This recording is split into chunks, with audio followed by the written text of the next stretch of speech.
به نام خدا. عتل و متل ستاره، قصه داریم دوباره. هر کی که خوب بشینه، قصه براش شیرینه. سلام بچه های قشنگم، حالتون چطوره؟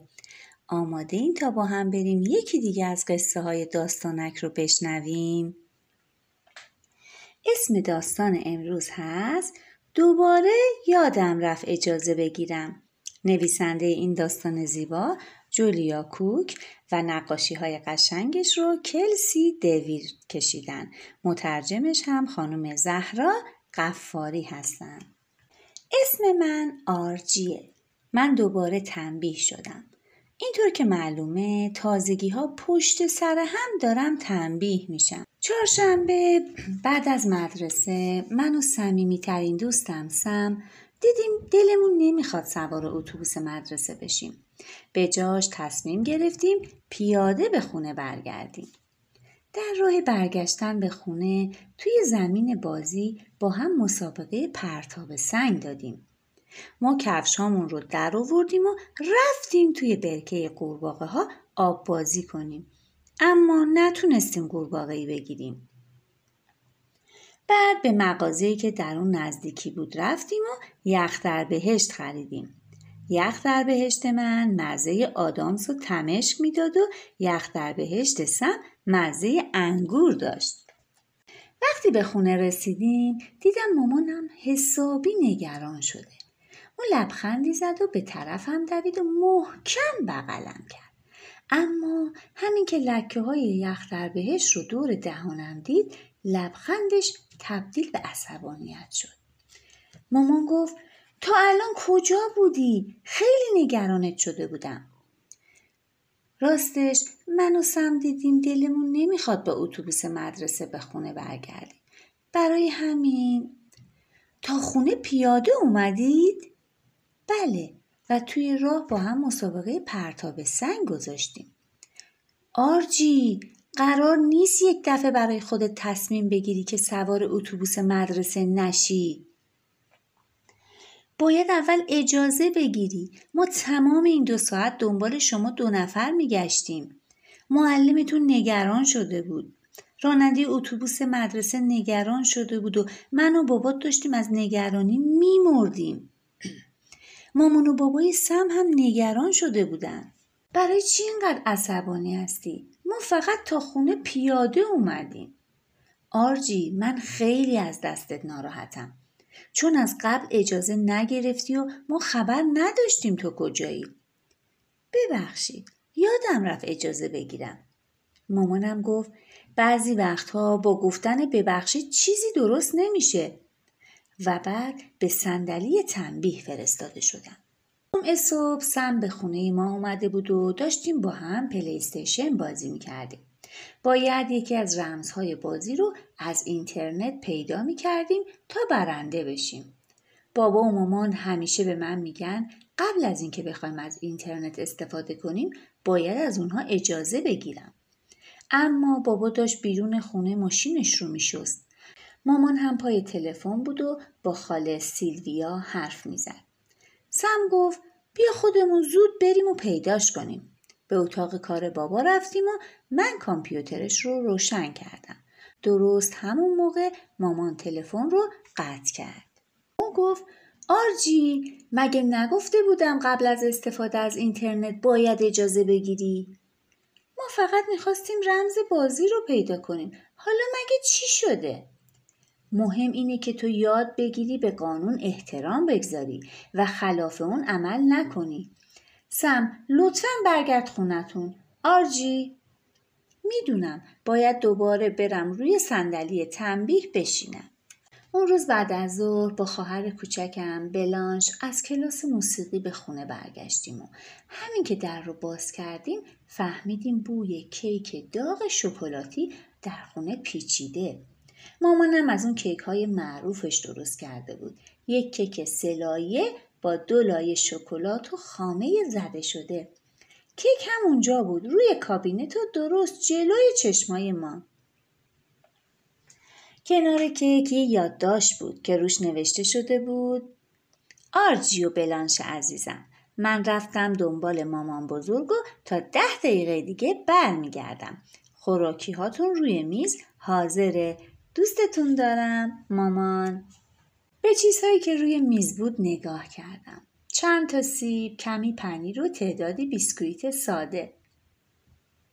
بلانش گفت من دوست ندارم اینها رو بخورم. دلم کیک میخواد. من هم همینطور. باید صبر کنیم تا مامان بیاد و از او اجازه بگیریم. به نظرم اگه فقط یه تیکه کوچیک از کیک بخوریم ما اصلا متوجه نمیشه. هر کدوم یه تیکه کوچیک از کیک خوردیم. مزهش خیلی خوب بود. بعد یه تیکه کوچیک دیگه خوردیم و بعد یه تیکه دیگه و یکی دیگه تا اینکه مامان و مامان بزرگ به خونه اومدن. مامانم داشت لبخند میزد ولی همین که دید ما داریم کیک رو میخوریم چشمهاش پر از اشک شد و حسابی ناراحت شد. اون گفت آرجی، بلانش، کیک رو خوردید؟ من گفتم بله، خیلی هم خوشمزه بود. ولی اون کیک برای تولد مامان بزرگ بود. بلانش گفت آرجی، من که گفتم اول باید اجازه بگیریم. ای وای، معذرت میخوام. بلانش، آرجی، زود برید روی صندلی هاتون. هر دو تنبیه میشید. من هم رفتم روی صندلیم نشستم و منتظر موندم تا 3مین تنبیه هم توی اون هفته تموم بشه. به نظرم 16 سال گذشت تا بالاخره بابا اومد که با من حرف بزنه. آرجی، توی چند روز گذشته به خاطر اجازه نگرفتن کلی دردسر درست کردی. بی اجازه تا خونه پیاده اومدی، بدون که اجازه بگیری به سراغ اینترنت رفتی و بدون اجازه با کیک تولد مامان بزرگ از خودت پذیرایی کردی. و همه برنامه‌های مامانت برای تولد مامان بزرگ رو به هم ریختی. باید خیلی بیشتر از قبل حواست به اجازه گرفتن باشه. وقتی میخوای از کسی اجازه بگیری، هر وقت آماده بودی مستقیم به صورت اون نگاه کن. آرام و مؤدبانه حرف بزن و حرفت رو تون نگو. بگو میشه لطفاً و بعد به بهترین شکل حرفت رو بزن. جواب چه بله بود و چه نه باید آروم باشی و درست برخورد کنی. چشم، ولی من هر وقت هم اجازه میگیرم جواب نمیشنوم. پدرم گفت ولی تو همیشه اجازه بگیر. هر چقدر راحت تر جواب نه رو قبول کنی دفعه بعد بیشتر احتمال داره که بله بشنوی. خیلی ناراحت بودم که کیک تولد مامان بزرگم رو خورده بودم ولی نمیدونستم باید به اون چی بگم. مامانم به مغازه شیرینی فروشی رفت و یک کیک شکلاتی خرید ولی اصلاً مزه کیک دستپخت خودش رو نمیداد. شنبه که به مدرسه رفتم من و سم رو به دفتر مدرسه فرستادن. مدیر گفت آرجی و سم، شما چهارشنبه همه رو حسابی نگران کردید.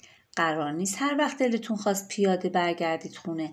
باید اول اجازه بگیرید. حالا از همه معذرت بخواید و اینکه فقط بگید ببخشید کافی نیست.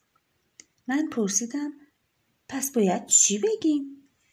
وقتی میخوای از کسی معذرت خواهی کنی مستقیم به اون نگاه کن. اصلا نباید بترسی. مؤدبانه بگو معذرت میخوام یا ببخشید که. بگو از این به بعد میخوای بهتر از قبل رفتار کنی. بعد هم بگو ممنون که به حرفام گوش کردید. مدیر مدرسه به من و سم یاد داد که چطور معذرت بخوایم. فکر کنم این کار رو 100 بار انجام دادیم.